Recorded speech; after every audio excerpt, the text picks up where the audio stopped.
On this episode, I answer a question of data analytics. Here's for you. Watch out.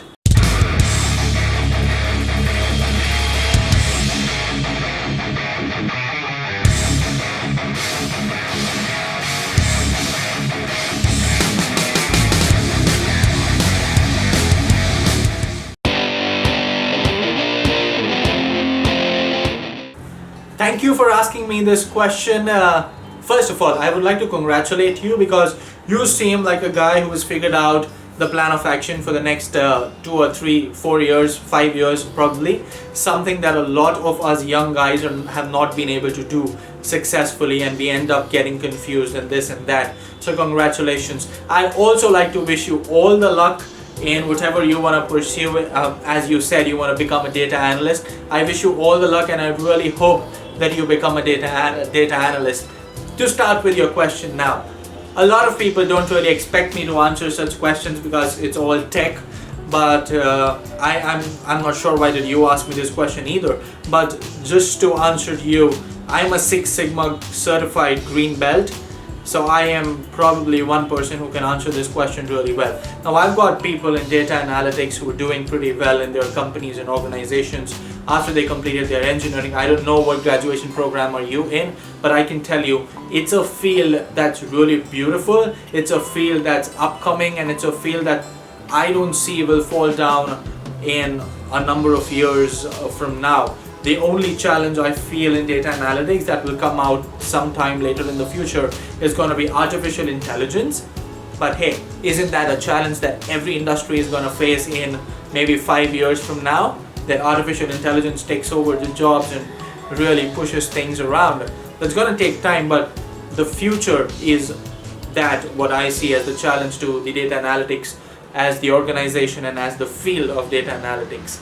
Coming to your question on Six Sigma certification, whether or not you should do it, I don't think so that you should be doing it, and I have my reasons for that.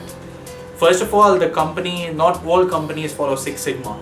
Second, a lot of people confuse Six Sigma with core data analytics, but Six Sigma is really not core data analytics. Six Sigma is data analytics that we do for operational excellence, quality management, business excellence, etc., etc.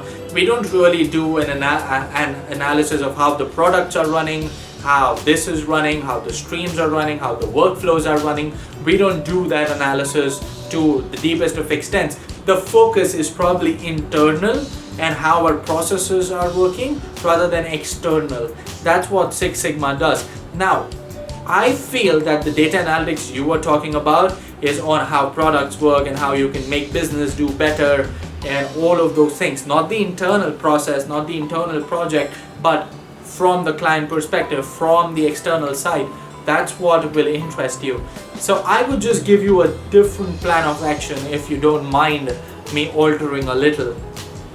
What I would want you to do is you finish your graduation program, and once you have completed your graduation program, that 1 year of work ex that you were talking in between your MBA and the graduation program, I want you to join a data analytics company in that 1 year and have a good 1 year of work experience there while you prepare for your MBA entrance examinations. The reason I say this is because I feel once you're in the industry, you will get to understand a lot more about data analytics, and you will come to know a lot of other certifications that will be aligned to your job and that can really take you up, that can really help you scale up. So rather than doing a Six Sigma certification and those levels of Six Sigma certifications, you start doing those other certifications that are aligned to your job and that can help you scale up. How does this help you? This will also help you that probably after a year, God forbid, if your entrance examinations don't go well and you don't get into a good college, you will have the scalability to stop for one more year, to hold on for one more year and still grow in the organizations because you would have got a good work ex under your belt, and these certifications will certainly push for your progress in the company. So that 1 year of work ex that you were talking about, I would want you to take that 1 year of work ex in a good data analytics company. So you can go to Mu Sigma, you can go to Fractal Analytics, you can go to Nielsen. There are loads. You can go to those private banks, those PSU banks. You can go to all of these industries that have data analytics in them. If you can't find a job, find an internship. Remember, don't make money your criteria, because the focus is learning in 1 year. You can earn money after you do your MBA program from a great college. You can earn a handsome package and take the money criteria back then.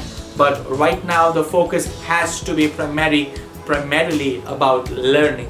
So that's what you do. You don't do a Six Sigma certification, you do the other certifications. Another reason for me not supporting you for the Six Sigma certification is a lot of these concepts are basically an integral part of the curriculum that you're going to study in your MBA. So a lot of these analytics on the quality management perspective and other perspective, you will be learning them as a part of your curriculum itself. Yes, they don't stand as a different certification, but hey, the point of having a certification is that you have knowledge and you are good at it. That's what the certificate says. So even if you don't have that certification, I believe, but if you have the knowledge, you can implement it. Another important aspect of Six Sigma is a famous analysis tool, analysis methodology that we use, but it is applicable to a large number of production, manufacturing, automobile, mechanical related industries. It's not widely used across a range of other industries. They have their own systems and processes using which they do it. So idea of Six Sigma is to make things lean, so they are applicable a lot to production, manufacturing and these units, not applicable to all the industries. So you might just get a Six Sigma certification, but if you are in a company that does not use Six Sigma at all, you would technically be useless. That certification is null and void, and I am sure you don't want to get into such a position. So yes, 1 year, get a WorkX, understand from within the industry what are the certifications that can help you build your career and develop your profile and scale up in life. Do those certifications instead of doing a Six Sigma certifications. Go to an MBA, learn the Six Sigma methodologies, learn those processes, get to a higher role in future maybe, and I really hope you do. If you go to a management level position where Six Sigma is necessary, you can always go back to the certifications and come back and then start applying those Six Sigma concepts and analysis in your tools and processes. That's what my suggestion is going to be. I hope you got my answer, and I hope I really did help you with your question. I know I was a little late. You asked me this around 1.5 months back. My apologies for that, but I hope you've got your answer now. If there's anything else I can help you with, you can ask me questions, and everyone watching this video can technically ask me questions on sayad.me/SaqibKhanSpeaks, or you can use the hashtag AskTheKhan on Instagram, Facebook, Twitter, and ask me questions directly. A guaranteed 100% response is what you will get. No matter what the question is, your friend out here will help you. So you keep asking questions and I will keep answering them. This is the Ask the Khan show, and I'll see you next time with a better question. Bye bye.